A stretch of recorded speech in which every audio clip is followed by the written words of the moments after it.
Olá, pessoal! Tudo bem com vocês? Essa aula é de Ciências Humanas e suas tecnologias e vamos trabalhar a habilidade de avaliar as relações entre preservação e degradação da vida no planeta nas diferentes escalas. Boa aula! Olá, pessoal! Sou o professor Márcio e vou trabalhar com vocês Geografia. Hoje, dentro do programa de Ciências Humanas e suas tecnologias, a gente vai abordar a habilidade número 30, que tem o objetivo de avaliar as relações entre preservação e degradação da vida no planeta. Na verdade, traduzindo esse texto aí, a gente vai discutir alguns problemas ambientais, principalmente no que se refere aos problemas urbanos. E aí, quando a gente passa a avaliar esses problemas urbanos, um primeiro fator importante para você entender por que hoje a gente tem tanto problema ambiental urbano, aí você observa esse slide. Nós tivemos um aumento da população mundial nos últimos anos de forma significativa. Observe no slide que a população mundial, em 2011, chegou a 7 bilhões de pessoas. Então, quanto mais gente nós temos no planeta, mais problemas ambientais, mais recursos naturais nós necessitamos, maior contaminação da água, maior desmatamento, maior poluição do ar.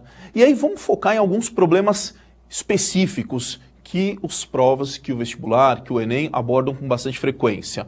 Olha aqui, ó, primeiro problema grave que muito se fala, o efeito estufa. É importante lembrar que o efeito estufa ele é um fenômeno natural. Sem o efeito estufa, a gente não teria vida na Terra. Então, o que está acontecendo, na verdade, nos últimos anos?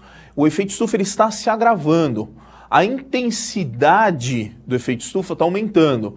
E uma das teorias mais defendidas, mais aceitas na atualidade, é que o homem é o grande responsável por esse agravamento.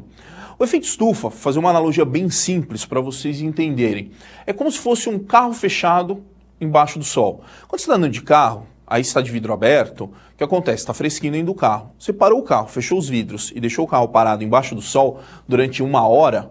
Quando você entra no carro, o que está acontecendo? Pegando fogo lá dentro. Por quê? O calor entra e não consegue sair. Então imagina que a Terra é esse carro fechado. Imagina que os vidros, né, é a atmosfera que impede essa radiação de voltar para o espaço. E é isso que acontece. Nesse slide aqui, ó, você vê uma situação justamente abordando essa discussão. Quando o efeito estufa é bom, quando ele é ruim, tá? Então, num primeiro momento, a superfície, a radiação que chega à superfície aquece a Terra, e aí esse calor, ele permite o desenvolvimento da vida, permite processos como a fotossíntese, certo? Ele permite que nós tenhamos um equilíbrio. Agora, ele é ruim quando, o quê? Você tem mais gases como o gás carbônico, que é um gás tóxico, que bloqueia mais calor do que o necessário. Ou seja, faz com que mais calor fique aqui na superfície terrestre, elevando a temperatura média do planeta. Então, esse é o grande vilão da atualidade, que foi discutido na Rio+20, apesar de recentemente surgirem teorias que contradizem essa questão do agravamento do efeito estufa. O fato é que a prova vai abordar o que é o efeito estufa, tá? É o aquecimento da superfície terrestre, que o homem vem agravando. Outro problema que a gente discute bastante é a questão da chuva ácida. A chuva ácida, ela tem a ver, tá, com o efeito estufa? Não, ela tem a ver com a liberação de gases poluentes, como esse escapamento aqui que está liberando uma fumaça preta, um gás tóxico, e esse gás tóxico, essa poluição fica toda na atmosfera. E ao ficar na atmosfera, quando ocorre a precipitação, quando ocorre a chuva, há uma reação entre esses gases tóxicos e a água. E aí essa chuva, essa gota de chuva que cai, ela cai, gente, poluente. Ela cai ácida. E esse ácido corrói metais, corrói esculturas públicas, faz mal para a saúde. Às vezes a pessoa está tomando chuva, ai que legal tomar banho de chuva, mas aquela chuva que você está tomando é ácida, a pele sofre danos com essa acidez. Então é um problema ambiental relacionado à emissão de gases poluentes, de carros, de indústrias, queimadas. Então é um problema urbano bastante comum, fiquem atentos. Outro problema urbano comum é a chamada inversão térmica. A inversão térmica, como o efeito estufa, é um fenômeno natural. Mas o que acontece? Ela é agravada quando ocorre sobre uma grande cidade. Então, cidades como São Paulo, Belo Horizonte, são cidades que sofrem esse tipo de efeito. Uma situação normal é essa que nós estamos vendo aqui no slide. Situação normal, como que funciona? O ar quente, próximo à superfície, menos denso, sobe, aí vai esfriar, fica mais denso, desce. Então você tem uma diferença de pressão que vai gerar uma circulação atmosférica. Então se a gente tem uma cidade que tem poluentes acumulando aqui, esses poluentes são carregados, eles vão sendo transportados.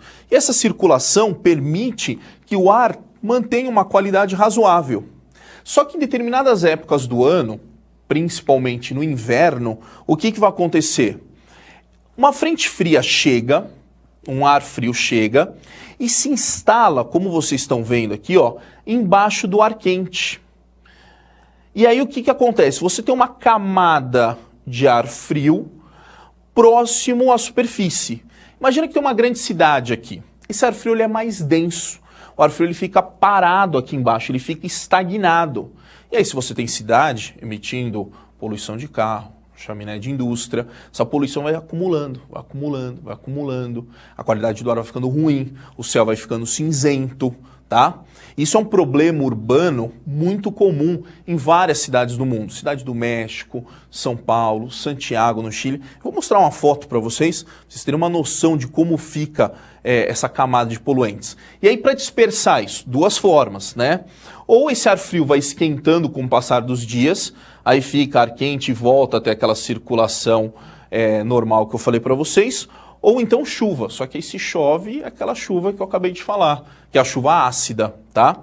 Dá uma olhadinha nessa foto, ó. Essa foto eu tirei em Santiago, no Chile, é uma das cidades onde a inversão térmica é mais forte. Olha aqui no fundo as montanhas, Cordilheira dos Andes, aí você tem aqui, né, a cidade, e aí você tem uma camada cinza aqui no meio, tá? Essa camada cinza é o acúmulo de poluentes. Então, esse acúmulo de poluentes é extremamente nocivo. Quem tem doença respiratória, tá, sofre pra caramba. Aí, o Enem, nessa ideia interdisciplinar, é isso que ele vai fazer. Ele vai pegar uma questão, vai misturar geografia com biologia, vai pegar uma questão abordando problemas de saúde, problemas respiratórios.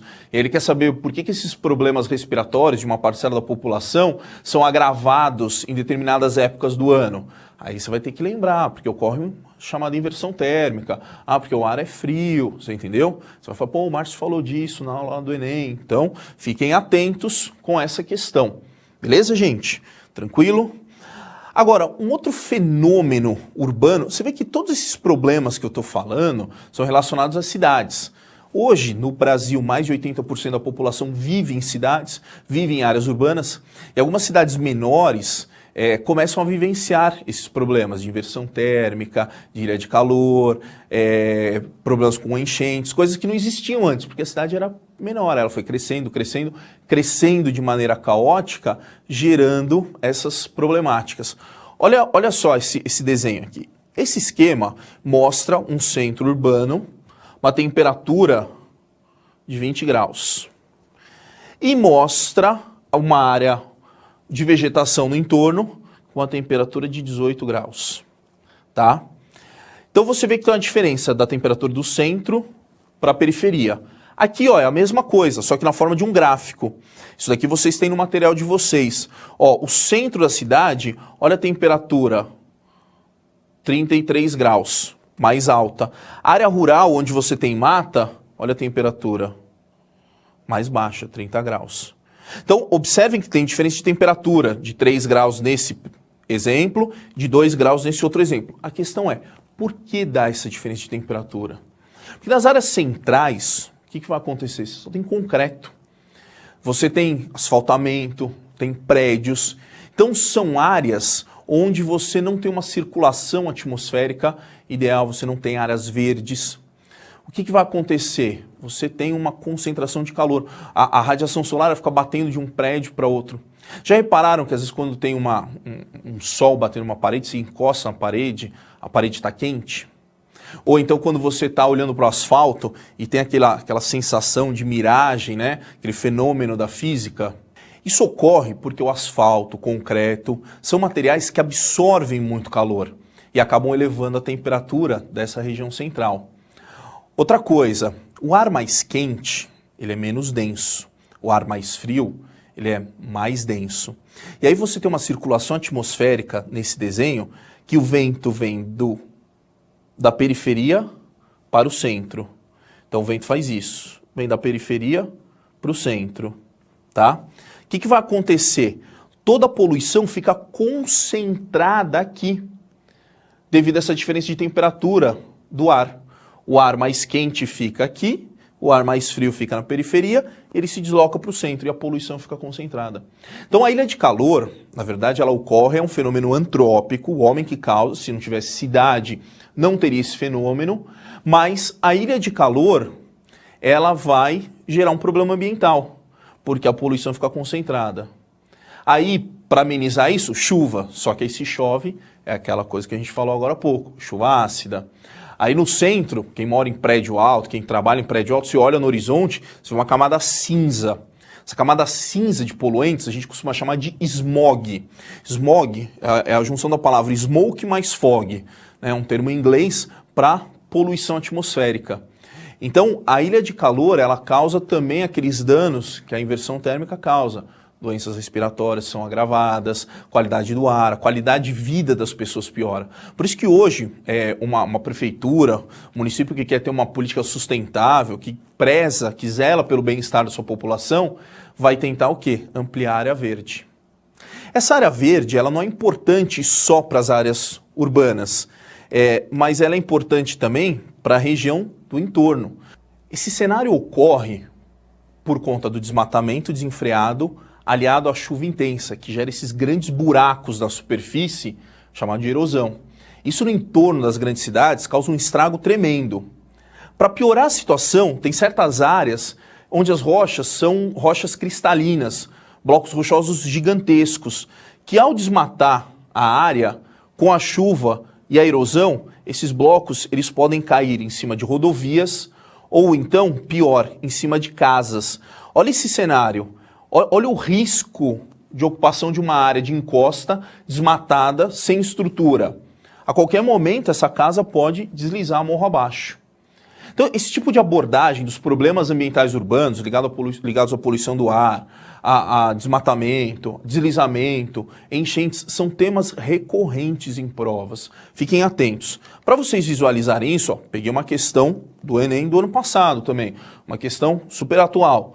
Subindo morros, margeando córregos ou pendurados em palafitas, as favelas fazem parte da paisagem de 1/3 dos municípios do país, abrigando mais de 10 milhões de pessoas, segundo os dados do IBGE. Aí ele pergunta, a situação das favelas no país reporta graves problemas de desordenamento territorial. Nesse sentido, uma característica comum a esses espaços tem sido planejamento para implantação de infraestruturas urbanas necessárias. Muito pelo contrário, gente, a favela é um exemplo de falta de planejamento. Na B, a organização de associações de moradores interessadas na melhoria do espaço urbano e financiadas pelo poder público.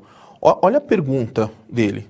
A situação das favelas no país reporta graves problemas de desordenamento territorial. Aí uma característica comum, então ele quer característica comum a essas favelas que são desordenadas. Não tem organização. Furou a B. Na C, a presença de ações referentes à educação ambiental. Que educação ambiental? Olha a cena que a gente viu. Uma área de favela, o cara vai construir na encosta, não tem nada de educação ambiental, ele vai desmatar para pôr a casa dele. Então, furou também a C. Na D, a ocupação de áreas de risco suscetíveis a enchentes ou desmoronamentos, deslizamentos, com consequentes perdas materiais e humanas. É o que a gente acabou de ver na imagem. Os caras ocupam uma área que pode ter uma tragédia, como a gente vê todos os anos, principalmente na região sudeste. A alternativa correta é a alternativa D. Tudo bem, pessoal? Espero ter ajudado nessa aula. Um abraço e até a próxima. Para desenvolver melhor essa habilidade, consulte a ficha de estudo número 120. Bom estudo e até a próxima aula!